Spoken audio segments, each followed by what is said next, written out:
আসসালামু আলাইকুম।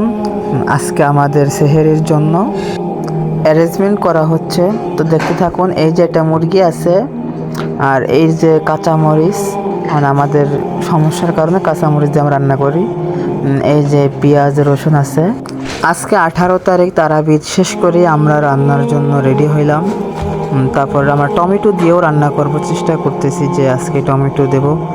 তো এই যে দেখতেছেন, আপনারা দেখতে থাকুন। এই যে মুরগি করতেছে, যে মুরগিটা মাত্রই দেখাইলাম, ওইটাই কষা বাটা করতেছে। এই যে পাশে আবার পেঁয়াজ রসুন ছোলা ভাজা করতেছে। তারপরে আমরা এদিকে আমাদের মাদ্রাসার মুহতামিম সাহেব আবার শাক ভাজি করতেছে সেহেরির জন্য। তারপরে এই যে ভোর রাত্রে আমি নিজেই রান্না করতেছি, রাত বাজে 2:30। এই যে গোশ রান্না করতেছি।